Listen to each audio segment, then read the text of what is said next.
Dan alay bo. Lunteng na ka sa sa. So right mga katropa, kakatapos siyang kanda-kada itabasa, itra, anta ka nga Miranda rights, aton karon niya otoridad. No? So sa uman raya kadahay nga operasyon ay sa pagpangunara ita.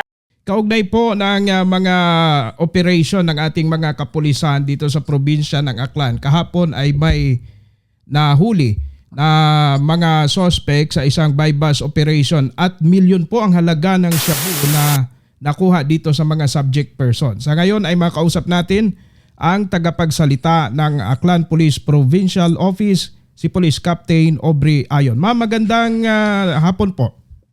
Yes sir, magandang hapon sir at magandang hapon din po sa inyong taga-subaybay sir. Opo. Ma'am, unahin po natin itong nangyari kahapon sa Altavas. Paano po nangyari itong operasyon po na ito? Yes sir, tama sir. Meron po tayong naging successful na anti-illegal drug operation po sa pamumuno po ng ating Provincial Drug Enforcement Unit led by Police Major Jerome S. Manahan po sir sa bayan ng Altabas, na kung saan ito nga po ay nagresulta sa pagka-confiscate ng 230 grams ng shabu, and then amounting po ito sa 1,564,000 po. Sino po itong mga suspect na ito, ma'am? Yung dalawang suspects natin sir is ma-categorize natin sila sir no as high value individual. Yung isa po is si alias Nonoy and yung isa is alias Dodoy po. Sila pong dalawa is pareho pong taga-copy sila sir. So paano po nangyari, ma'am, yung naging transaction po? Ito kasi sir is mahigit 2 linggo na ito sir no na sinusubaybayan ng ating PDEU Aklan. And yun nga sir, during the actual day na po is nabilhan po sila through buy-bust operation nga po ng suspected marijuana po, suspected shabu po sir. Opo. So ibig sabihin matagal na ito sila nag-operate dito po sa ating probinsya ng Aklan at posibleng pabalik-balik po ito dito? Ito pa sir yung gusto nating i-establish sir no, kasi initially yung hawak lang na information ng ating PDEU Aklan is this transaction lang sir.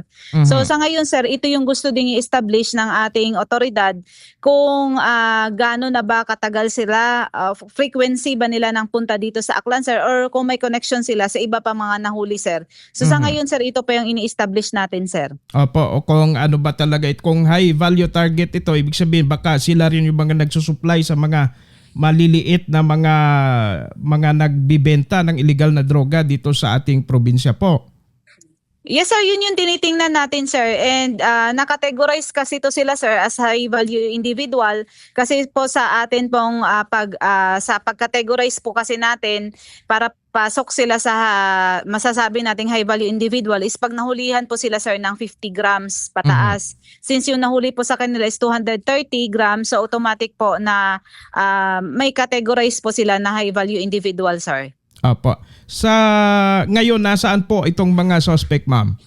Sa ngayon sir, nasa Altabas Municipal Police Station po sila sir. At usual, di ba ma'am, pagkatapos nito ay may drug testing na sinasagawa sa mga suspect. Kung na-drug test na po sila, ano po ma'am ang naging resulta po?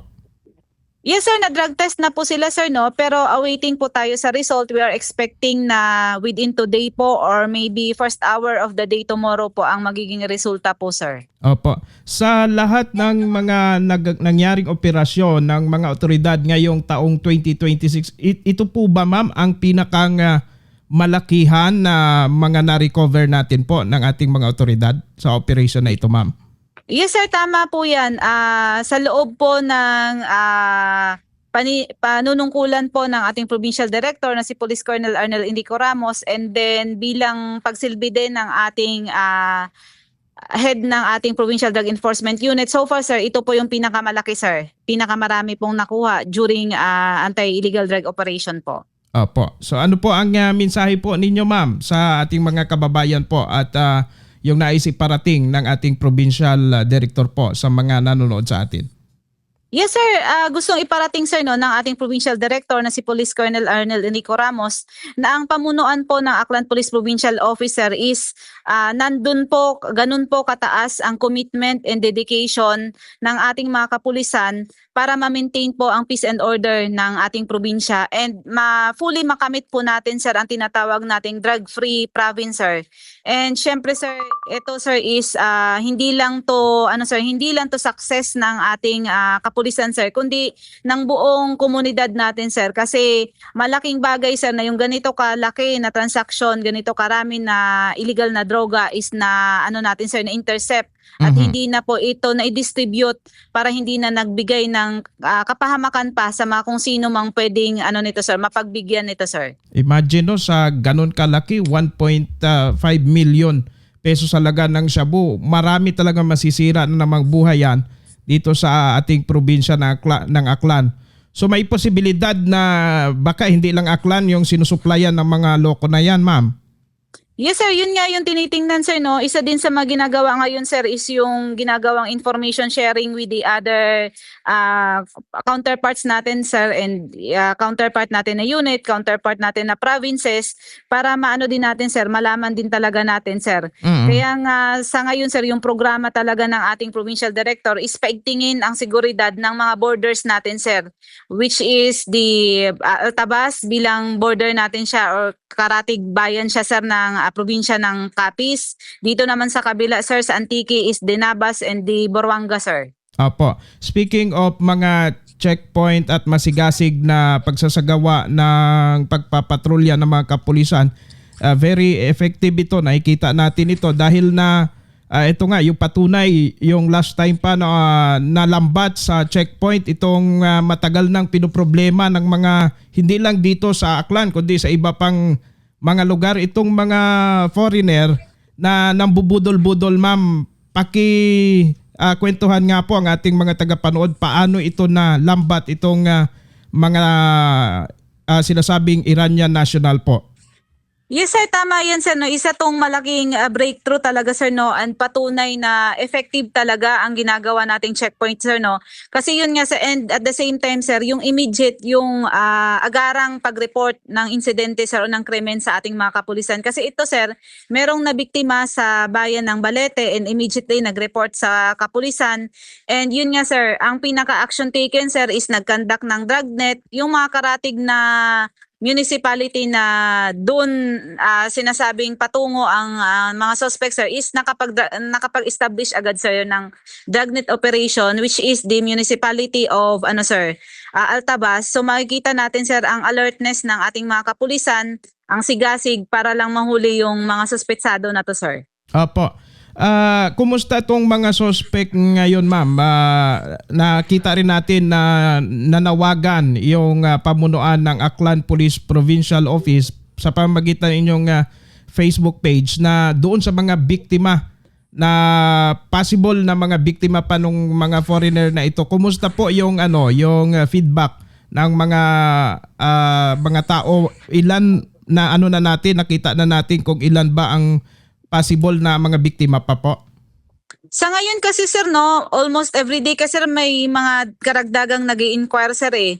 So based sa initial natin na information sa mga ibang unit sir, magfa-file ng case yung mga nabiktima, previous na mga nabiktima sir ng mga suspects na to sir.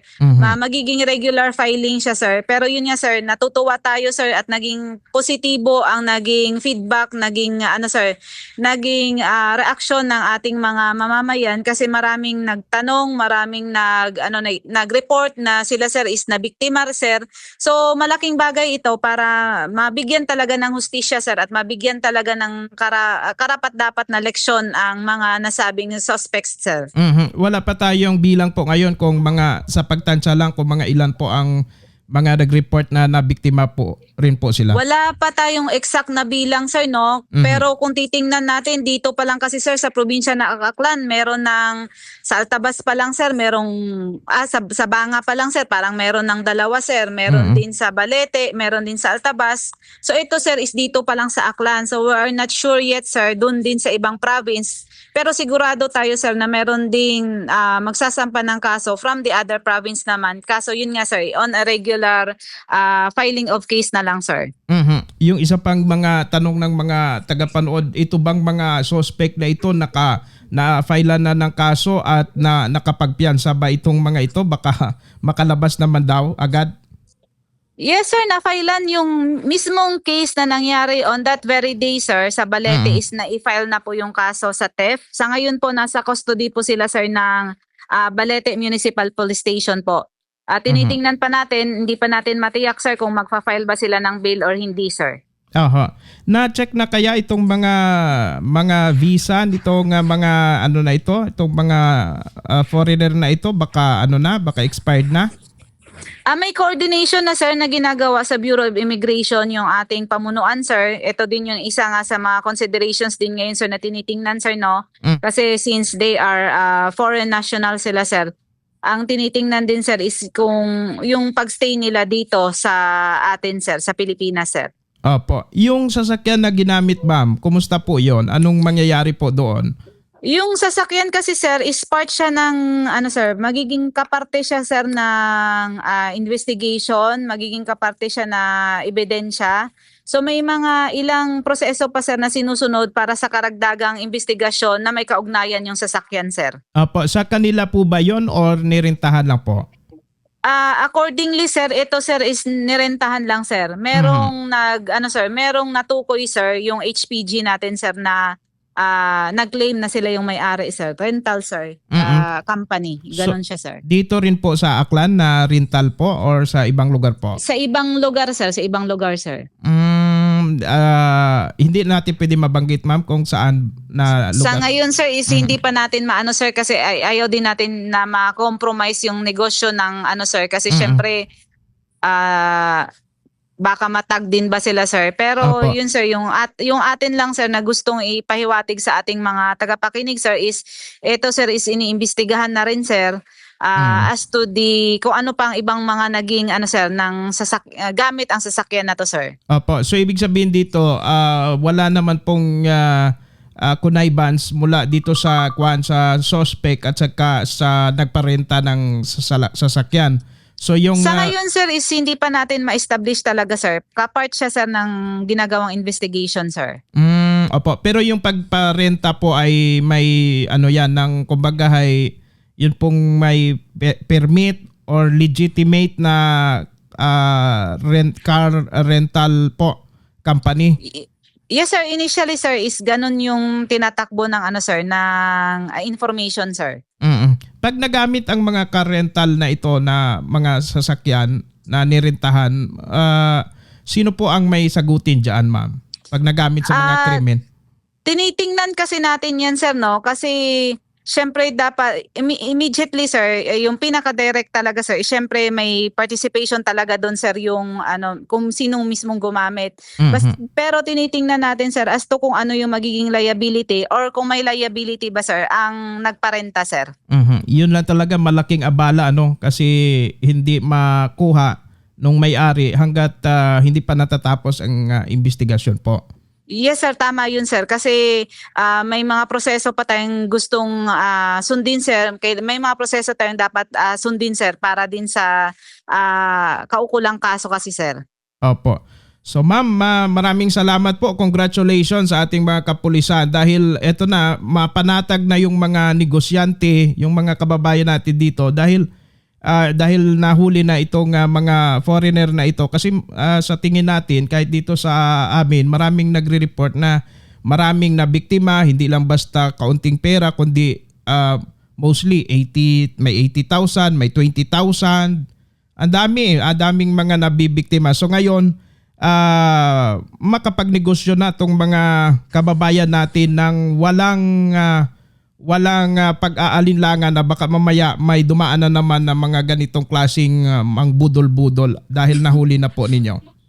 Yes sir, tama yan sir no. Gusto lang din natin sir i-take yung opportunity na to sir no para bigyan ng emphasis sir. Yung mga ganitong success na nakakamit natin sir pagdating sa investigation and pag-arrest ng mga suspects sir is bunga ito sir ng immediate o agarang pag-report ng ating mga mamamayan, sir. Kasi the mere fact na agad silang nakareport, agad ding makakapag-aksyon ng ating mga kapulisan, sir. Malaking tulong yung agarang report talaga, sir, para sa mabilis din na aksyon ng ating mga kapulisan, sir. Kaya hinihikaya talaga natin, sir, no, yung mga mamamayan, sir, na pag may mga incident or may mga krimen or may kahina-hina lang nangyayari sa paligid nila, sir, agarang pag-report ang kailangan natin, sir, para makapag-responde agad ang ating mga kapulisan, sir. Yes, thank you very much with this information, ma'am. Maraming salamat po sa oras na ibinigay sa amin po. Yes, sir. Thank you, sir. And God bless po sa ating lahat. Si Police Captain Aubrey Ayon ang tagapagsalita ng Aklan Police Provincial Office. Maraming salamat po. Magandang hapon.